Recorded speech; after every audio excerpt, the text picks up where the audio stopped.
Hello, this is Brian Rezny, President of Rezny Wealth Management, bringing you an important update about the economy and the investment markets. Well, we are firmly into 2021. Overall, the economy is actually picking up quite a bit of steam. As I talked about early this year, we're going to have an economic recovery that's going to be fairly substantial. We look for GDP growth this year between 4 and 5%. I think it could push easily north of 5 to 6%, but let's say 4 to 5. But we actually look for that kind of GDP growth not only this year in 2021, but also 2022. I look for a 3 to 5 year time frame of the economy doing well after that, and potentially a bull run in the economy for at least another decade. Now, again, whether you like the current president or you do or you don't, again, they're going to spend money, and that spending money is going to basically grow the economy at a fairly healthy pace. And I'm going to talk a little bit about inflation in a second, but the reason the economy is going to grow, there's something called M1 and M2. M1, M2 is part of our basically dollar system or savings. So basically think about money in your checking account, money in the money market, short-term demand money, the savings account you have. These numbers right now are at record numbers never seen before.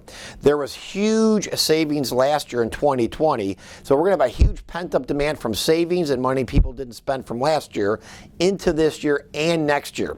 We have stimulus from last year that wasn't spent, that again is going to be spent in this year and next year, and realistically there's going to be another huge stimulus package that's going to be voted on and probably passed realistically, which is going to be even more money into the system. So realistically, 4 to 5% GDP growth this year and next year is probably pretty tepid. It'll probably be quite higher than that. We look at the overall equity markets in the U.S. doing quite well. We've already talked about bonds and interest rates the last couple months, and I firmly felt rates will go up a little bit, which they have. Not a lot.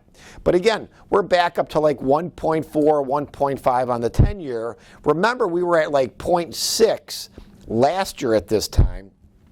So essentially rates are kind of back up a little bit. I don't see rates going up a lot. I don't see the Fed raising rates a lot, and I do not see Jimmy Carter style inflation or interest rates in that manner.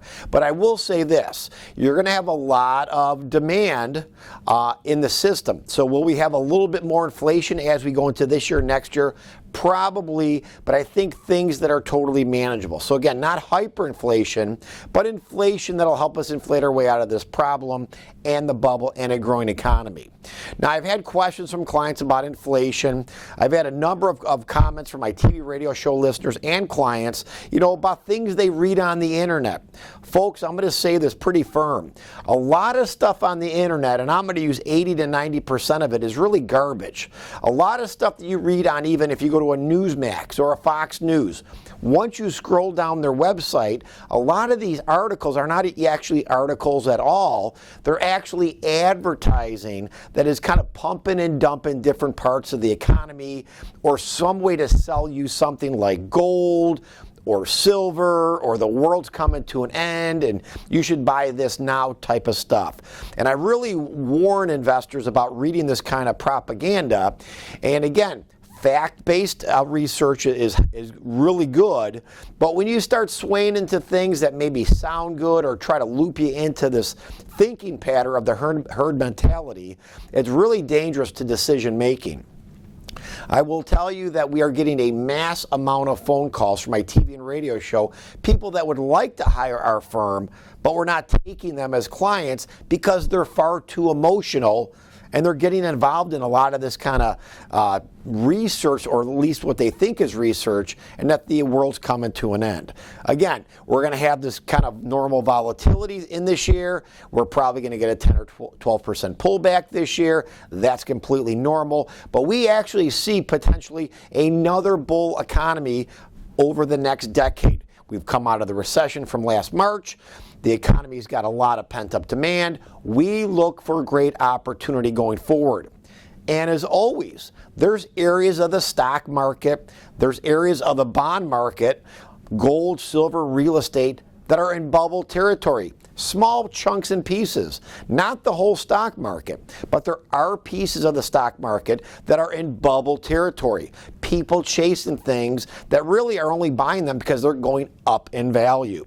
We're not going to do that. Hardcore research, fundamentals, a reason for that asset to go up that is somewhat fairly valued, could be somewhat highly valued, but as a catalyst to grow earnings much faster. That would be the growth scenario overall. So we're going to continue running our strategy. We're going to make adjustments as necessary, but we're not going to chase what's hot, what's grossly overvalued, what's in the bubble territory, which brings me to something called Bitcoin. And I've talked about this before. Bitcoin is a cryptocurrency. There's over 5,000 cryptocurrencies in the world. One day, and our government, by the way, is working on this today, we will have our own cryptocurrency. And realistically, could a Bitcoin then go way down in value? It sure could. It really is just a means or transfer of payment. And it's not a store of wealth, because if it's a store of wealth, that would mean it would be more stable. So a store of wealth would be more stable, but Bitcoin goes up 25% one week and then down 25% the next. And it doesn't mean that it may not be a little bit of an opportunity in a portfolio, a tiny fraction. But again, is that something that we really want to get involved in? We're always doing research on every asset category. And I'm not going to rule out Bitcoin 100%, but it's something that is very speculative in nature, very volatile, and certainly not for the faint of heart, especially for individuals who really haven't done the proper research. But as always, we're going to run our strategy. We're doing a lot of research. We spend a lot of money on research yearly, and we're going to make sure that we are doing the right things for our client portfolios. But as always, if you have any questions or concerns, please call me at the office or call the staff.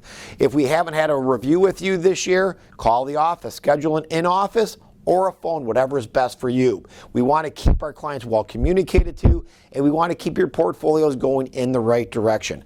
As always, we appreciate your business and your trust, and as always, your referrals. So if you do have family, friends, or family members that need real money management, give our name out. Let us know who it is. We'd love to talk to your friends and family. And as always, if they're acquaintances of you and they don't meet our minimum, we will make exceptions for clients.